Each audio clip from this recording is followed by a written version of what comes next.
Hello, good morning, जोहार। मैं पूनम और आप देख रहे हैं 24 झारखंड न्यूज। चलिए जानते हैं आज की 25 मुख्य बड़ी खबरों को। झारखंड में होली के बाद शुरू होगी मैट्रिक और इंटर की कॉपियों की जांच। इस दिन आ सकता है रिजल्ट। झारखंड में मैट्रिक और इंटर की कॉपियों की जांच होली के बाद शुरू हो जाएगी। इसके लिए 60 मूल्यांकन केंद्र बनाए गए हैं। 20 अप्रैल तक कॉपियों की जांच पूरी हो जाने की संभावना है। 15 जून तक रिजल्ट जारी हो सकता है।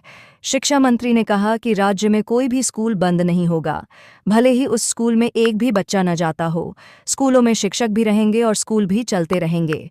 शिक्षा मंत्री ने कहा कि यह सच है, राज्य के कई सरकारी स्कूलों में बच्चे नहीं हैं, लेकिन हम उन्हें बंद करने के बजाय वहां बच्चों को स्कूल में लाने की कोशिश कर रहे हैं। हेमंत सोरेन की अध्यक्षता में 12 मार्च को होगी झारखंड कैबिनेट की बैठक। झारखंड कैबिनेट की बैठक अगले सप्ताह होगी। बुधवार 12 मार्च 2025 को मुख्यमंत्री हेमंत सोरेन की अध्यक्षता में कैबिनेट की बैठक झारखंड मंत्रालय के मंत्रिपरिषद कक्ष में होगी। मंत्रिपरिषद की बैठक सुबह 11 बजे से होगी। मंत्रिमंडल सचिवालय एवं निगरानी विभाग ने बुधवार को यह सूचना दी है। कैबिनेट की बैठक में कई अहम प्रस्तावों को मंजूरी दी जाएगी। 17 मार्च को विधानसभा में रहेगी छुट्टी। 22 मार्च को चलेगा सदन। झारखंड विधानसभा की कार्यवाही सोमवार 17 मार्च को नहीं होगी। होली के त्योहार के कारण विधानसभा की कार्य मंत्रणा समिति की बैठक में यह फैसला किया गया। 17 मार्च को होने वाली कार्यवाही के विषय अब 22 मार्च को सदन में आएंगे। 22 मार्च को पहले सदन की कार्यवाही स्थगित थी, लेकिन अब 22 मार्च को सदन की कार्यवाही होगी। झारखंड विधानसभा को जल्द मिलेगा नेता प्रतिपक्ष। बीजेपी ने चयन के लिए इन्हें बनाया पर्यवेक्षक। नेता प्रतिपक्ष को लेकर जारी सस्पेंस पर जल्द ही झारखंड विधानसभा को जल्द मिलेगा नेता प्रतिपक्ष। बीजेपी ने चयन के लिए इन्हें बनाया पर्यवेक्षक। नेता प्रतिपक्ष को लेकर जारी सस्पेंस पर जल्द ही विराम लगने वाला है। भारतीय जनता पार्टी ने भूपेंद्र यादव और डॉक्टर के लक्ष्मण को झारखंड विधानसभा में पार्टी के विधायक दल के नेता के चुनाव हेतु केंद्रीय पर्यवेक्षक के रूप में नियुक्त किया है। भाजपा के राष्ट्रीय महासचिव एवं मुख्यालय प्रभारी अरुण सिंह ने इस बाबत पत्र जारी कर दिया है। जल्द ही दोनों नेताओं का झारखंड दौरा होने वाला है। भूपेंद्र यादव पार्टी के वरिष्ठ नेता हैं और केंद्रीय मंत्रिमंडल में पर्यावरण, वन एवं जलवायु परिवर्तन विभाग की जिम्मेदारी संभाल रहे हैं।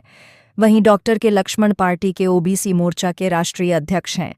भाजपा विधायक दल की बैठक के बाद केंद्रीय नेतृत्व के समक्ष दोनों पर्यवेक्षक रिपोर्ट सौंपेंगे। तत्पश्चात इसकी घोषणा होगी। स्वाभाविक रूप से भाजपा विधानसभा में सबसे बड़ा विपक्षी दल होने की वजह से जो विधायक दल के नेता चुने जाएंगे वही नेता प्रतिपक्ष होंगे। इस तरह से संभावना जताई जा रही है कि होली से पहले नेता प्रतिपक्ष के नाम पर मुहर लग जाएगी। होली से पहले इस तारीख से मिलेगी हेमंत सोरेन की सौगात। झारखंड में 50 लाख से अधिक को मिलेंगे 5,000 रुपये। झारखंड विधानसभा में मनीया सम्मान योजना की राशि होली से पहले देने की घोषणा के बाद महिला, बाल विकास एवं सामाजिक सुरक्षा विभाग में तैयारी तेजी से चल रही है। लाभुक के बैंक खाता का आधार कार्ड से लिंक नहीं होने की स्थिति फिलहाल राशन कार्ड सत्यापन को राशि ट्रांसफर का आधार बनाया जा सकता है। राशि ट्रांसफर करने को लेकर आवश्यक प्रक्रिया पूरी की जा रही है। मैया योजना के लाभुकों को एक साथ 2 माह की राशि दी जाएगी। विभाग से प्राप्त जानकारी के अनुसार पहले जनवरी व फरवरी की राशि दी जाएगी। राशि ट्रांसफर करने की प्रक्रिया 8 मार्च के बाद शुरू होगी। होली से पहले सबको राशि उपलब्ध करा दी जाएगी। जनवरी, फरवरी के बाद जल्द ही मार्च की भी राशि दे दी जाएगी। शेड्यूल डेट से एक दिन पहले रांची पहुंचे कांग्रेस के प्रदेश प्रभारी के राजू 5 दिवसीय दौरे पर पार्टी को करेंगे मजबूती प्रदान। अखिल भारतीय कांग्रेस कार्य समिति के स्थायी आमंत्रित सदस्य और झारखंड कांग्रेस प्रभारी के राजू का अपने दौरे के दूसरे चरण में 6 मार्च से 5 दिवसीय दौरे पर झारखंड आने का कार्यक्रम पहले से तय था, लेकिन झारखंड प्रभारी 5 मार्च की रात सेवा विमान से रांची पहुंच गए। एयरपोर्ट पर प्रदेश कांग्रेस अध्यक्ष केशव महतो कमलेश, स्वास्थ्य मंत्री इरफान अंसारी, कांके विधायक सुरेश बैठा, प्रदेश कांग्रेस अनुसूचित जाति विभाग के अध्यक्ष केदार पासवान, मीडिया विभाग के अध्यक्ष सतीश पॉल मुंजनी समेत कई कांग्रेसियों ने प्रदेश प्रभारी का स्वागत किया। 7 मार्च को बोकारो स्थित बोकारो जिला कांग्रेस कार्यालय में बोकारो, धनबाद, गिरिडीह के जिला, प्रखंड एवं मंडल अध्यक्षों के साथ बैठक करेंगे। 8 मार्च को महिला दिवस के अवसर पर रांची जिले के मांडर में आयोजित प्रगतिशील महिला किसान सम्मान समारोह में प्रदेश कांग्रेस प्रभारी भाग लेंगे। अब तक के तय कार्यक्रम के अनुसार 9 मार्च को प्रदेश कांग्रेस प्रभारी गोड्डा जिले के गोड्डा, पाकुड़, साहिबगंज के जिला, प्रखंड एवं मंडल अध्यक्षों के साथ बैठक करेंगे। इसी तरह की बैठक 10 मार्च को देवघर में होगी। हेमंत सोरेन ने युवाओं को दी सरकारी नौकरी की सौगात, 49 प्रशिक्षण अधिकारियों को सौंपा नियुक्ति पत्र। झारखंड के मुख्यमंत्री हेमंत सोरेन ने बुधवार को प्रोजेक्ट भवन में आयोजित कार्यक्रम के दौरान 49 प्रशिक्षण अधिकारियों को नियुक्ति पत्र सौंपा।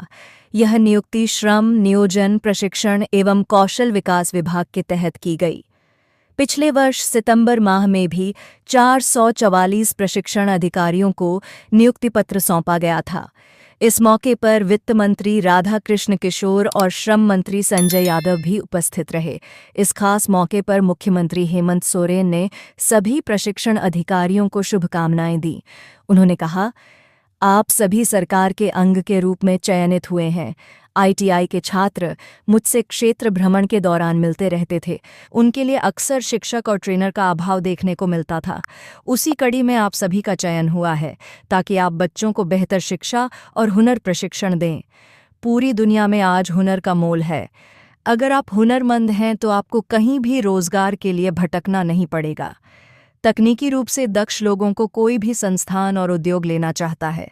आप सभी नवचयनित लोगों की जिम्मेवारी होगी कि युवाओं को आप बेहतर प्रशिक्षण दें ताकि उन्हें अच्छा रोजगार मिल सके। सम्मानीय में सम्मिहाग है। मैट्रिक परीक्षा प्रश्न पत्र लीक मामले की जांच के लिए कोडरमा पुलिस फिर पहुंची। गिरिडीह झारखंड एकेडमिक काउंसिल द्वारा आयोजित मैट्रिक परीक्षा के प्रश्न पत्र लीक मामले की जांच के लिए कोडरमा पुलिस ने गिरिडीह में अपनी कार्रवाई तेज कर दी है। बुधवार को कोडरमा के SDPO अनिल कुमार सिंह अपनी टीम के साथ गिरिडीह समाहरणालय पहुंचे, जहां उन्होंने गिरिडीह SIT के साथ बैठक की। बैठक में प्रश्न पत्रों को स्ट्रांग रूम में रखने के दौरान हुई चूकों पर चर्चा हुई। साथ ही यह भी जांचा गया कि किस अधिकारी को सुरक्षा व्यवस्था की जिम्मेदारी सौंपी गई थी, कौन कौन से कर्मी और जवान तैनात थे और ऐसी कौन सी परिस्थितियां बनी कि टोटो मंगानी पड़ी एवं बिजली कब गुल हुई थी। कोडरमा पुलिस इस मामले में कोषागार पदाधिकारी, तीसरी BDO, अग्रवाला +2 उच्च विद्यालय के तत्कालीन केंद्राधीक्षक, स्ट्रांग रूम में तैनात सभी 10 शिक्षकों, स्ट्रांग रूम प्रभारी, पुलिस पदाधिकारी और जवानों से पूछताछ कर सकती है। SDPO अनिल सिंह ने बताया कि बैठक के बाद आगे की कार्रवाई की जाएगी। झात हो कि मैट्रिक परीक्षा के अंग्रेजी और हिंदी विषयों के प्रश्न पत्र सोशल मीडिया पर वायरल हो गए थे, जो परीक्षा के दौरान मिले प्रश्न पत्रों से मेल खाते थे।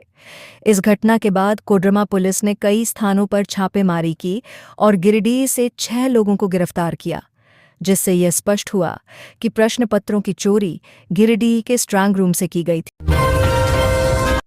धनबाद में युवक की गोली मारकर हत्या, विरोध में लोगों ने जाम किया दिल्ली कोलकाता हाईवे।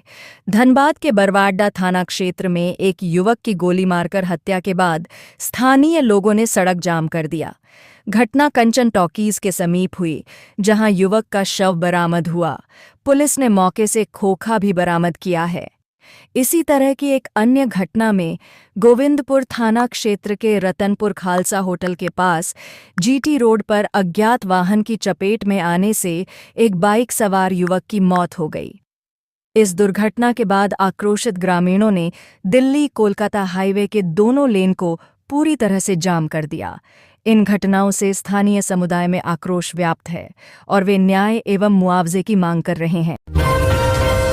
चाईबासा में ID ब्लास्ट, CRPF 197 बटालियन के असिस्टेंट कमांडेंट साईं सहित 3 घायल, सभी को लाया गया रांची।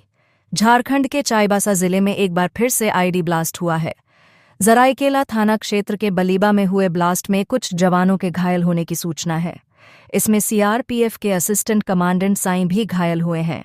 झारखंड पुलिस मुख्यालय से मिली जानकारी के अनुसार नक्सलियों के खिलाफ चलाए जा रहे अभियान के दौरान यह ब्लास्ट हुआ है। सभी घायलों को एयरलिफ्ट कर रांची लाया गया है। बुधवार को सरायकेला थाना क्षेत्र के बलिबा में हुए ब्लास्ट में असिस्टेंट कमांडेंट सहित 3 जवान घायल हुए हैं।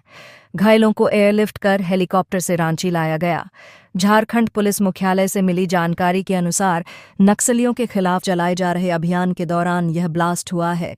चाईबासा में नक्सलियों के खिलाफ बड़ा अभियान चलाया जा रहा है।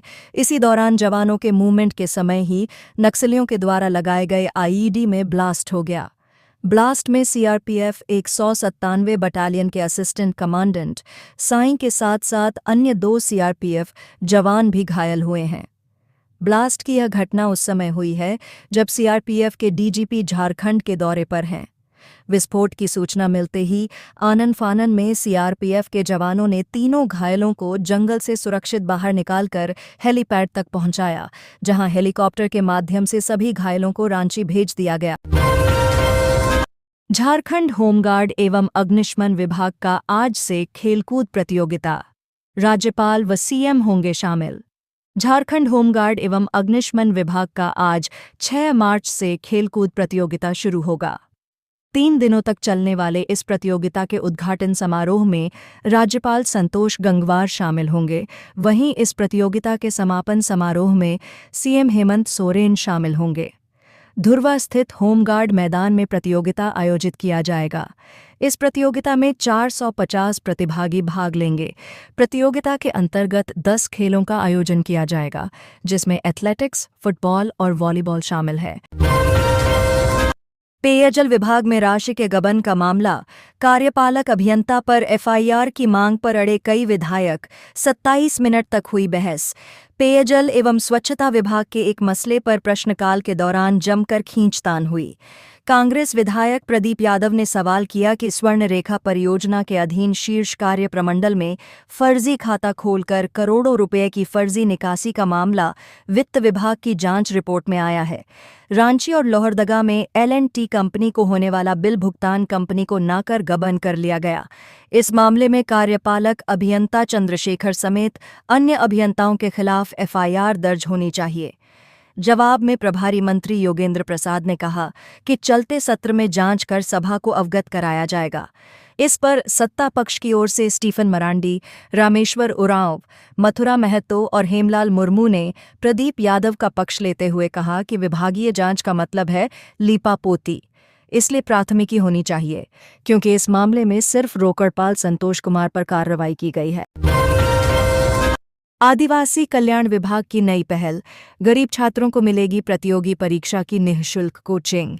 आदिवासी कल्याण विभाग ने प्रतियोगी परीक्षा की तैयारी कर रहे आदिवासी छात्र छात्राओं के लिए एक महत्वपूर्ण कदम उठाया है। विभाग ने ऐसे छात्रों को विशेष कोचिंग की सुविधा देने का फैसला किया है, जो प्रतिभाशाली होने के बावजूद अच्छे कोचिंग संस्थानों से वंचित रहते हैं। इस पहल के तहत खूंटी जिले में 100 आदिवासी छात्रों को बिरसा कॉलेज में कोचिंग दी जाएगी। इससे पहले संपूर्ण शिक्षा कवच नामक पहल के तहत जिला प्रशासन कमजोर आय वाले छात्रों को निःशुल्क नीट और जेईई की कोचिंग प्रदान कर रहा है, जिससे हर साल कई छात्र इन परीक्षाओं में सफल हो रहे हैं। आदिवासी कल्याण विभाग द्वारा शुरू की जा रही यह नई कोचिंग योजना भी इसी प्रकार गरीब और प्रतिभाशाली छात्रों को उच्च शिक्षा की ओर बढ़ने का अवसर प्रदान करेगी। कोचिंग के लिए छात्रों का चयन आवेदन प्रक्रिया के माध्यम से किया जाएगा। आईटीडीए परियोजना के निदेशक आलोक शिकारी कच्छप ने बताया कि राज्य सरकार सभी जिलों में आदिवासी छात्र छात्राओं के लिए कोचिंग की सुविधा प्रदान करने जा रही है। एक अच्छी एजेंसी को हायर किया जाएगा, जिसके बाद 100 छात्र छात्राओं का चयन कर कोचिंग शुरू की जाएगी। यह कदम निश्चित रूप से गरीब और प्रतिभाशाली छात्रों के लिए एक बड़ी सहायक पहल साबित होगा। सदन में गूंजा 1,36,000 करोड़ का मामला। कल्पना बोली लेकर रहेंगे बकाया। नीरा यादव बोली किस पर है बकाया, जनता को ना करें गुमराह।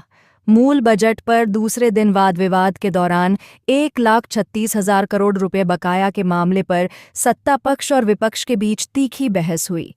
इस दौरान झामुमो विधायक कल्पना सोरेन ने 2 टूक कहा कि 1,36,000 करोड़ रुपए 33,000 करोड़ लेकर रहेंगे। जनता लड़ाई के लिए तैयार है। इस पर भाजपा विधायक नीरा यादव ने कहा कि जनता को गुमराह न करें, यह बताएं कि पैसे की मांग आखिर किससे हो रही है। अगर केंद्र के पास बकाया है तो विपक्ष हर तरह से सहयोग के लिए तैयार है, लेकिन यहाँ तो पब्लिक सेक्टर वाली कंपनियों का मामला है। चीफ जस्टिस समेत 3 जजों की कोर्ट में गुरुवार से न्यायिक कार्य के लिए नहीं जाएंगे। हाईकोर्ट के वकील, झारखंड हाईकोर्ट के सभी अधिवक्ता गुरुवार से चीफ जस्टिस समेत 3 जजों की कोर्ट में न्यायिक कार्य के लिए नहीं जाएंगे। चीफ जस्टिस के अलावा जस्टिस सुजीत नारायण प्रसाद और जस्टिस आर मुखोपाध्याय की कोर्ट में भी वकील नहीं जाएंगे। झारखंड हाईकोर्ट एडवोकेट एसोसिएशन की बुधवार को जनरल बॉडी की बैठक में यह निर्णय लिया गया। इसके साथ ही हाईकोर्ट की कॉलेजियम से झारखंड हाईकोर्ट के वकीलों के नाम जजों के लिए नहीं भेजने के निर्णय का विरोध भी किया। एसोसिएशन ने प्रस्ताव पास कर कहा कि लिए गए निर्णय का विरोध करने वाले वकीलों की एडवोकेट एसोसिएशन से सदस्यता रद्द कर दी जाएगी। बैठक में तय किया गया कि इन सब मामलों पर बात करने के लिए एसोसिएशन एक प्रतिनिधि मंडल का गठन करेगा, जो दिल्ली जाकर बार काउंसिल ऑफ इंडिया के अध्यक्ष, केंद्रीय कानून मंत्री, सुप्रीम कोर्ट के चीफ जस्टिस और कॉलेजियम के सदस्यों से मुलाकात करने की व्यवस्था करेगा। एसोसिएशन की अगली बैठक 10 मार्च को होगी, जिसमें प्रतिनिधिमंडल गठन करने के मामले में हुई प्रगति और भविष्य की कार्य योजना, वर्तमान में उठाए गए कदम की समीक्षा की जाएगी। भाजपा विधायकों ने स्पीकर पर लगाया मनमानी का आरोप, सदन से किया वॉकआउट। जयराम महतो ने सरकार को दी सलाह। झारखंड विधानसभा के बजट सत्र में आज बजट पर चर्चा के दौरान सदन में बीजेपी की ओर से डॉक्टर नीरा यादव अपना पक्ष रख रही थीं। इस दौरान सत्ता पक्ष द्वारा व्यवधान डालने और स्पीकर द्वारा बीजेपी विधायक को बोलने के लिए अतिरिक्त समय नहीं दिए जाने से नाराज बीजेपी के सभी विधायक सदन से वॉकआउट कर गए। सदन से बाहर आने के बाद बीजेपी के प्रदेश अध्यक्ष बाबूलाल मरांडी ने स्पीकर रबींद्रनाथ महतो पर सदन की कार्यवाही के दौरान मनमानी करने का आरोप लगाया। बाबूलाल मरांडी ने कहा कि लगातार देखा गया है कि सदन की कार्यवाही के दौरान स्पीकर बार बार सत्ता पक्ष को बोलने का मौका देते हैं, जबकि विपक्ष को बोलने नहीं दिया जाता। बाबूलाल मरांडी ने कहा कि डॉ नीरा यादव के भाषण के दौरान हंगामा किया गया और जब बदले में कुछ और समय मांगा गया तो स्पीकर ने इससे इनकार कर दिया। इस तरह की मनमानी के खिलाफ बीजेपी विधायकों ने सदन का बहिष्कार किया और वॉकआउट कर दिया। उन्होंने कहा कि जहां तक उनकी जानकारी है, प्रतिदिन 400 से 500 ट्रक अवैध कोयला पुलिस के संरक्षण में धनबाद बोकारो क्षेत्र से राज्य से बाहर भेजा जा रहा है। आज राज्य में सभी समस्याओं के पीछे कांग्रेस ही है और झामुमो उसी कांग्रेस की गोद में बैठी है। आईएएस छवि रंजन की आपत्ति पर ईडी का जवाब भ्रष्टाचार सरकारी दायित्व नहीं। इन्फोर्समेंट डायरेक्टोरेट ने रांची के पूर्व डीसी छवि रंजन की अपील पर अदालत को बताया है कि भ्रष्टाचार मनी लॉन्ड्रिंग सरकारी काम की जिम्मेदारी में शामिल नहीं है, इसलिए सरकार से अभियोजन स्वीकृति लेना जरूरी नहीं है।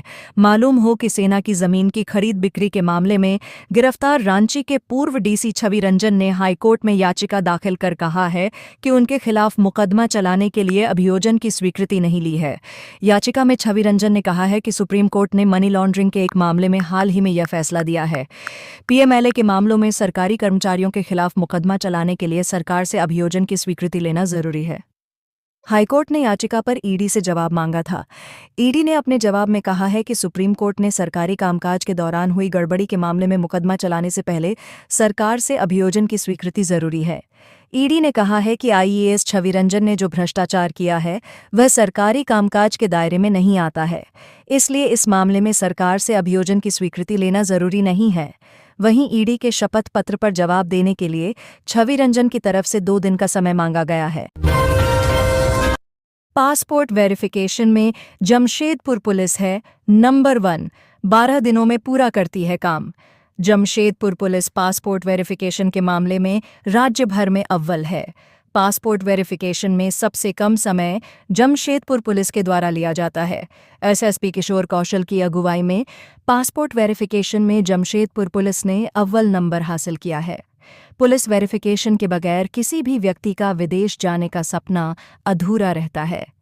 पासपोर्ट का वेरिफिकेशन जब पुलिस के द्वारा पूरा कर लिया जाता है तभी अमुक व्यक्ति का पासपोर्ट जारी होता है। पासपोर्ट बनाने के लिए पुलिस वेरिफिकेशन एक महत्वपूर्ण कड़ी होता है। पासपोर्ट संबंधी पुलिस वेरिफिकेशन को लेकर विदेश मंत्रालय ने अपनी रिपोर्ट जारी की है। रिपोर्ट में यह बताया गया है कि झारखंड का पूर्वी सिंहभूम जिला पासपोर्ट वेरिफिकेशन में सबसे कम समय लगाता है। विदेश मंत्रालय के द्वारा साल 2024 के आंकड़े जारी किए गए हैं, जिसमें बताया गया है कि जमशेदपुर पुलिस मात्र 12 दिनों में पासपोर्ट संबंधित पुलिस वेरिफिकेशन को पूरा कर देती है। तो ये थी आज की झारखंड की टॉप बड़ी खबरें। इसी तरह झारखंड की हर छोटी से बड़ी खबर देखने के लिए आप हमारे चैनल 24 झारखंड न्यूज़ को सब्सक्राइब कर लें। तो हमें दीजिए इजाज़त, फिर मिलते हैं अगले न्यूज़ में।